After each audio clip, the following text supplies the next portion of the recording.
আজকে আমি রান্না করবো ইঁচড় চিংড়ি। তার জন্য আলুগুলো এখানে ভেজে নিচ্ছি।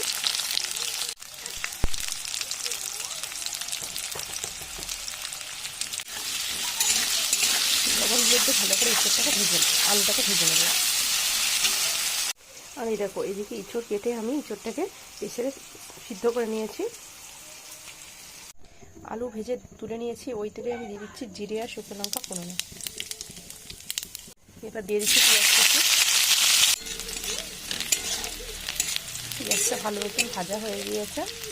আমি এবার দিয়ে দিচ্ছি মশলা। এর মধ্যে আছে আদা, জিরে, রসুন আর শুকনো লঙ্কা বাটা।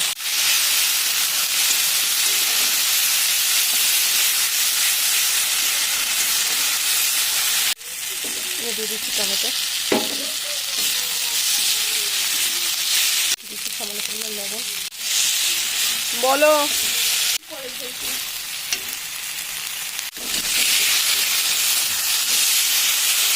মশলা ভালো করে কষানো হয়ে গেছে, তাই আমি ভেজে রাখা আলু আর সেদ্ধ করা ইঁচড়টা দিয়ে দেবো। এটি দিচ্ছি মধ্যে লবণটা আমি অল্প পরিমাণে দেবো, কারণ সেদ্ধর সময় আমি লবণ দিয়ে সিদ্ধ করেছিলাম। এবার দিচ্ছি হলুদ। এবার ভালো করে কষিয়ে নেবো আমি।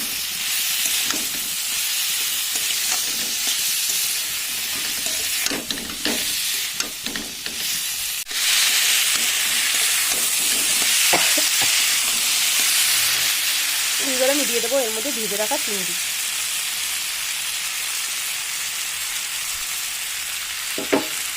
আমি আবারও ভালো করে কষিয়ে নেবো মাছগুলো।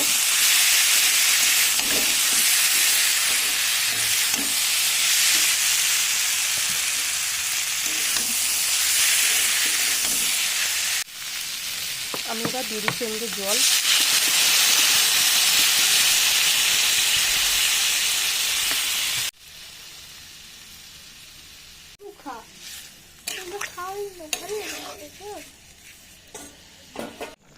এবার আমি দিয়ে দিচ্ছি এর মধ্যে কিছুটা চিনি।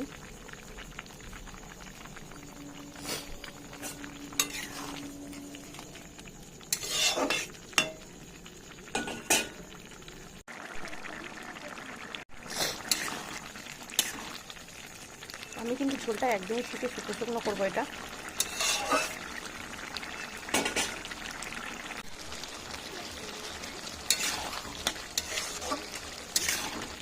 ঝোলটা টেনে এসছে।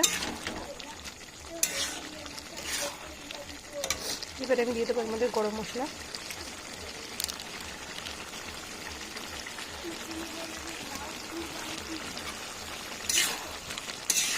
এবার আমি তরকারিটা নামিয়ে নেবো।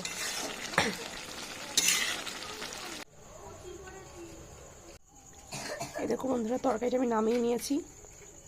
রান্নাটা কেমন লাগলো তোমরা অবশ্যই বলো। আজকের ভিডিওটা আমি এখানেই শেষ করছি।